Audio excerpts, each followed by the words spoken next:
Yeah, so we have a bunch of questions from the Q&A. I'm going to start from one of the earlier questions and move backwards. From Michelle Dallas, what are the most successful and exciting hybrid experiential activations that you have witnessed or produced so far? The techier, the better. Awesome. Anyone want to start? Uh, there is one. I'll jump into one.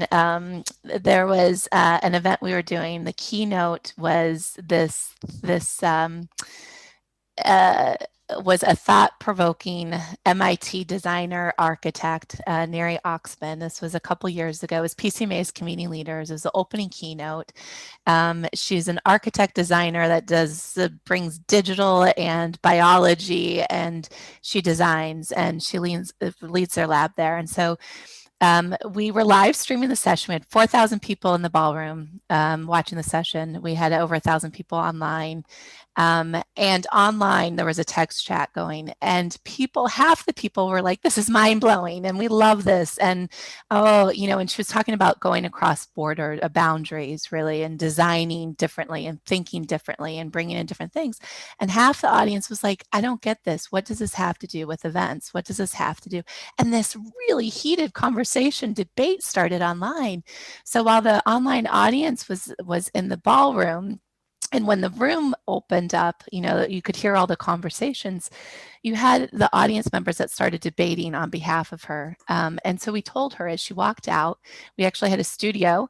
She came into the studio to talk. We had a 10-minute interview with a host to talk to them. And we told her, and Neri, when she walked up, we said, Neri, there was just like this explosive, half the people don't get this at all. Half the people thought, and so she listened to the points, went on, she was about 10 minutes early, went on and was able to speak directly to how this tied in, and loved to bring in the different counterpoints that the audience brought. So that was one of those moments. It wasn't, the techie with the studio and bringing in, but it was really thoughtful. And that 10-minute interview was really dynamic to repurpose afterwards. So anyone that was there could see it. So that was like a really great launching pad to kind of kick things off. So I'll leave it there, but that was one of the ones for me that jumped out. That example just absolutely gives me goosebumps because it's an example where the technology is amplifying an experience that's happening. It's able to capture a moment and to share it more broadly. But it's not the technology that created the moment, and that's really the secret, if it is a secret of technology, is that it helps to broaden the experience and to make it bigger and better. But the core of that experience is this kind of human moment of, learning something or getting inspired by something that we can help kind of broadcast out and make more interesting and louder and more accessible to more audiences. So I really love that. I was going to give like a really kind of a techie one because I was looking at it this morning. I was looking at there's a streaming platform where you can do this like a fan wall, and you can have up to 45 people, so 45 streams on the screen at the same time, which is massive. And so you could have, for example, they had like a speaker, and then behind the speaker on the screen was the fan wall. So you see the people in real time kind of experiencing the content. And then you can actually then zoom in on one of those people to have an interview or to let them ask a question or something like that. My caution to the audience is that it looks like it's something that just happens spontaneously. This must be rehearsed. It will look to the audience like, oh, this is this cool thing. We're just grabbing everybody who's watching on the screen. But because of the human element of everybody's going to be thinking about something different while their camera's on and maybe not fully present or whatever is happening, it needs to be a very much thought through. But it's a really neat way of bringing in kind of the remote audience and seeing them have the experience that the in-person people are having as well. That's so cool. Yeah, and I think our most techie experiences with hybrid, I mean, over the years, technology has been what's, kind of been at the crux of what we do, and how it's always about connecting the remote audience into what's happening on site, right? And what's happening at the event and helping them have access. And so tech, to me, I always translate as security and reliability, stability of the stream, connection. How do you get 100% consumption? Because when you're on site, I mean, we've all been, like right now on my team, we've got this permanent structure, infrastructure set up at my office. They walk into the office every day and they can expect the same thing. But when you're on site, it's different because we're spinning it up for the first time every time, and testing needs to happen. And we all know there's only so many setup days where you have access to that. And so when I think of tech solutions, when I think of hybrid, that's where my mind goes. It's just really figuring out, what platform is it going to, what's the stability, like, the connection between that platform and the stream that you're trying to push to it. And even if you're not live streaming and you are capturing content, there's a whole process there of, if you've got even 25, 30 sessions, that's a lot of files. I mean, we've been, we have a process where we do upwards of, over 1,000 files at one event. And it takes a lot of work, even at the 10 to 25. And thinking through, I think all of that, those components and those elements, that's all technology that's making it happen, right? So it's the tools that you're using and the mechanisms that you're relying on, really, to make it successful. So I think it's important to keep those in mind.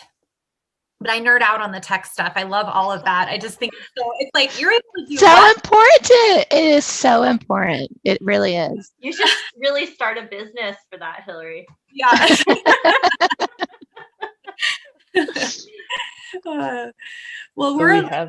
Well, sorry. I don't know. We've got 1 minute left, John. I'll lean on you. Yeah. So I'm going to put up on the screen some of the key takeaways from each of our panelists as they're thinking about planning hybrid events and what's important to them. And we'll provide all of these in a follow-up PDF. I have one question I think it would be a great one to finish out on. It's from Kelly Colton. It's how do you sell the idea of a non-concurrent hybrid event? Most of our business development people think people won't attend an online event online unless it's totally live. That's a great question. I mean, Jen, I feel like I need to defer to you a little bit since you sit on the strategy side of this, but have you seen that and had that challenge? Yeah, actually we did. We had an event that this last year that there was a face-to-face and a completely virtual, but they weren't connected. They were really separate. And the sessions were pre-recorded. However, the speakers were there answering questions live. So I think if you're going to do it not concurrent, you really need to focus on that value of you got to focus on the value of the audience. You can't think about, we're just going to record it and throw it up and hope people come. If it's bringing in the speakers, if it's letting the online audience network and engage, depending on what your goals are for that event and that audience, you really need to play into that. So I wouldn't be as worried about focused on if it's live at that time. And it could also be the positioning. It could be the best of. We've done this before where it was a rebroadcast of something and, highlighting those sessions. So I think depending on how you package it, but I'd really look at that value proposition. And if you do have sponsors, if it's part of that sponsorship side, you really got to look at the value of the sponsors and how you're going to create what they value and how you're going to deliver on that. So that would be my approach on looking at that. So smart. I feel very passionately about this topic because I think that it's a myth that being live is better than being recorded. I think it can be, and there are certainly reasons to be live. If you're giving out an award or you're doing an auction or you have up to the minute information, you need to be live. But I think that there's this idea of the butterflies that you get in your stomach when you're about to go on stage And oftentimes that does not translate well on camera to a virtual audience. What they see is that you're nervous. They don't see that you're excited.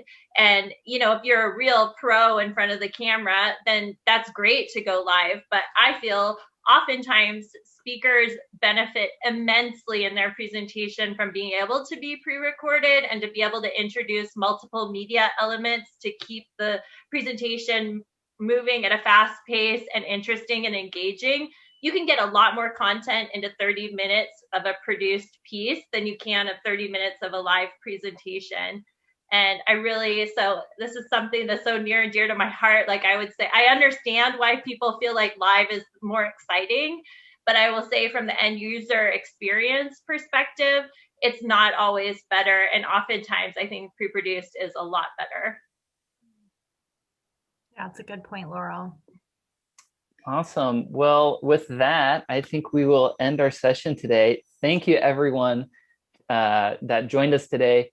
Quick reminder, we'll provide the recording slides, key takeaways, PDF, and a follow-up email.